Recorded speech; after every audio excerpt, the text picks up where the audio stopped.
Hello students, आज हम Hindi first में चैप्टर 10 पढ़ेंगे, कितनी ज़मीन। ये एक कहानी है, ठीक है ना। तो आप प्लीज़ अपनी बुक्स में ध्यान दीजिएगा। आपका है पेज नंबर 87 और चैप्टर है 10, कितनी ज़मीन। आपको पाठ के बारे में बताया गया है। हम जिंदगी भर इन्हीं उलझनों में उलझते रहते हैं कि हमें यह मिल जाए, हमें वह मिल जाए। हमारी इच्छाएं असीमित व सपने कैसे हैं, अनंत हैं, ठीक है ना। इन सभी भौतिक वस्तुओं को एकत्र करते हुए हम जीवन की वास्तविक खुशियों को भूल जाते हैं और लालचवश संग्रहित वस्तुओं का भी उपयोग नहीं कर पाते हैं। तो यह मोह से भरा हुआ संसार एक स्वप्न की तरह है। यह तब तक ही सत्य प्रतीत होता है जब तक व्यक्ति अज्ञान रूपी निद्रा में सो रहा होता है, ठीक है। परंतु जाग जाने पर इसकी कोई सत्ता नहीं रहती है। किसके विचार हैं ये? आदि शंकराचार्य जी के। अब आपकी कहानी शुरू होती है। देखिए, दो बहनें थीं। बड़ी बहन का विवाह कस्बे में एक सौदागर से हुआ था, जबकि छोटी का विवाह देहात में किसान के घर में हुआ था। बड़ी बहन छोटी बहन के घर आकर अपने शहर के जीवन की तारीफ करने लगी। देखो कैसे आराम से हम रहते हैं, फैंसी कपड़े और ठाट के सामान, स्वाद स्वाद की खाने पीने की चीज़ें और फिर तमाशे, थिएटर, बाग बगीचे। छोटी बहन को बात लग गई। मैं तो अपनी ज़िंदगी की तुम्हारे साथ अदला बदली कभी ना करूं। क्या कहा छोटी बहन ने अपनी बहन से कि मैं अपनी ज़िंदगी, जो मैं ज़िंदगी जी रही हूं, मैं आपस में अदला बदली हम इसकी नहीं कर सकते। यानी तुम जिस तरह से अपना जीवन व्यतीत कर रही हो वैसा मैं नहीं कर सकती हूँ। हम सीधे साधे और रूखे से रहते हैं तो क्या, चिंता फिक्र से तो छूटे हैं। किसानी जिंदगी फूली और चिकनी नहीं दिखती तो क्या, उम्र लंबी होती है और मेहनत से तंदुरुस्ती भी बनी रहती है। जो किसान जो मेहनत करता है उससे उसका शरीर क्या है, कैसा रहता है, स्वस्थ रहता है। छोटी बहन का पति दीना ओसारे में बैठा औरतों की ये बातें सुन रहा था। उसने सोचा कि बड़ी बहन की बात तो खरी है, बात आई गई हो गई। एक दिन दीना घर के ओसारे में बैठा हुआ था कि एक सौदागर उधर से गुजरता हुआ उसके घर आया। उसने बताया दरिया किनारे कोलों की बस्ती है। पेज नंबर 88 पे देखिए, वहाँ ज़मीन बहुत उम्दा है। उम्दा है यानी बहुत अच्छी है। दीना के मन में भी अभिलाषा पैदा हुई। उसने सोचा कि मैं यहाँ तंग सकरी सी जगह में पड़ा क्या कर रहा हूँ, ठीक है, जबकि दूसरी जगह मौका खुला पड़ा है। यहाँ की ज़मीन घर बार बेच बाच कर नकदी बनाकर वहीं क्यों ना पहुँचूँ और नए सिरे से जीवन शुरू करके देखूँ। उसने अपनी तैयारी शुरू कर दी। बीबी ने कहा कि घर देखना भालना और खुद एक नौकर को साथ ले यात्रा के लिए निकल पड़ा। रास्ते में चाय के डिब्बे और उपहार की अन्य चीज़ें खरीदी। 7वें रोज वे कोल लोगों की बस्ती में जा पहुँचे। उसने देखा कि सौदागर ने जो बात बताई वह सही थी। दरिया के पास ज़मीन ही ज़मीन थी, बस खाली था। दीना को देखते ही वे अपने तंबुओं से निकल आए और उनके चारों ओर तरफ क्या है, जमघट लगाकर खड़े हो गए। उनमें से एक दुभाषिए के माध्यम से दीना ने उन्हें बताया कि वह ज़मीन की खातिर आया है, यानी ज़मीन खरीदने आया है। वे लोग बड़े खुश मालूम हुए।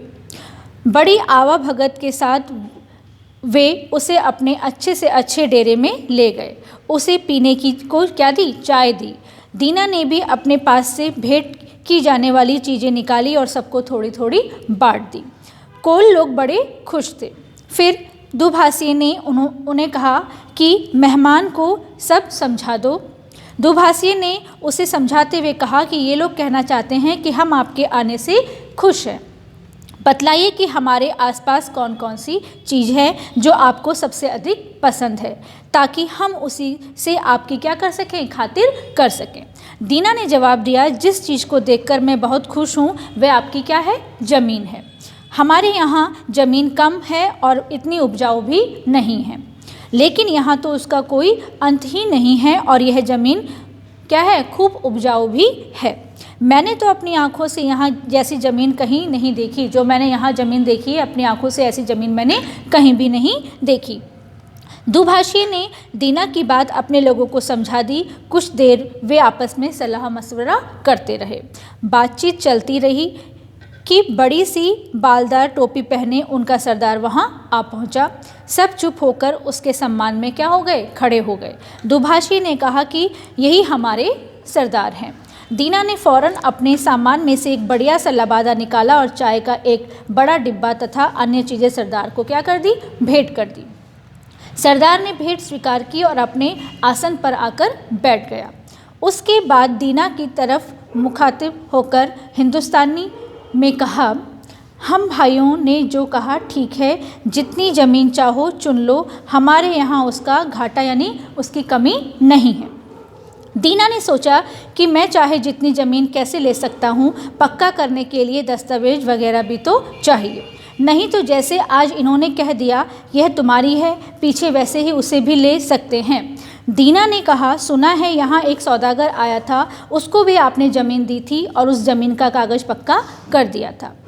वैसे ही मैं चाहता हूँ कि कागज़ क्या हो जाए, पक्का हो जाए। सरदार समझ गया, बोला, हाँ ज़रूर, यह तो आसानी से हो सकता है।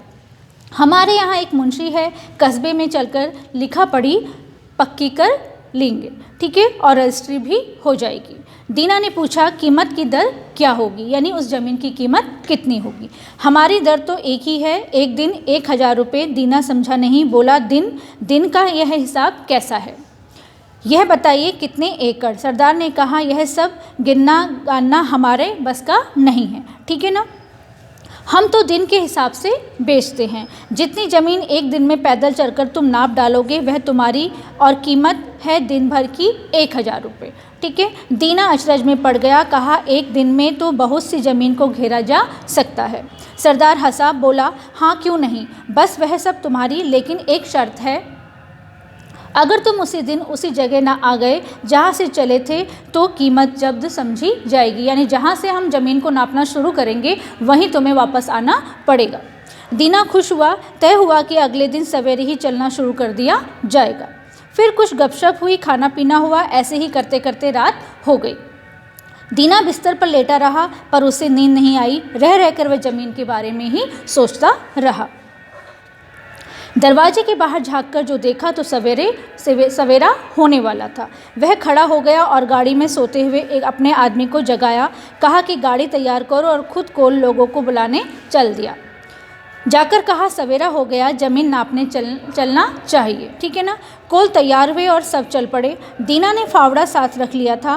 खुले मैदान में जब पहुँचे तब तड़का फूट ही रहा था, यानी सूरज निकल ही रहा था। पास ही एक छोटी ऊंची क्या थी, टेकड़ी थी, ठीक है, पार खुला बिछा, उसके पार क्या था, बहुत खुला हुआ मैदान था। टेकड़ी पर पहुंचकर सरदार ने आगे दूर तक फैले मैदान की तरफ हाथ उठाकर दीना से कहा, देखते हो, जहां तक नज़र जाती है वहां तक हम लोगों की ज़मीन है, उसमें से जितनी तुम चाहो ले लो। दीना की आंखें चमक उठी, धरती एकदम अछूती पड़ी थी। सरदार ने अपने सिर की रोएदार टोपी उतारी और धरती पर रख दी, कहा, यह निशान रहा, यहाँ से चलो और यहीं पर आपको वापस आना है। जितनी ज़मीन चल लोगे वह तुम्हारी। दीना ने भी रुपए निकाले और टोपी पर गिनकर रख दिए। फिर उसने पहना हुआ अपना कोट उतार डाला और धोती को कस लिया। अंगोछे में रोटी रखी, आस्तीनें चढ़ाई और पानी का बंदोबस्त किया। अपने आदमी से फावड़ा लिया और चलने को तैयार हो गया, ठीक है ना। कुछ क्षण सोचता रह गया कि किस तरफ से चलना बेहतर होगा। सभी क्या है, सभी तरफ का उसको कैसा था, लालच था। वो चाहता था कि उसको अधिक से अधिक ज़मीन मिल सके। उसने तय किया कि ठंड में रास्ता अच्छा पार हो सकता है। वह खुले मैदान में एक कदम बढ़ाकर चल दिया। शुरू में वह धीमे न चला न तेज।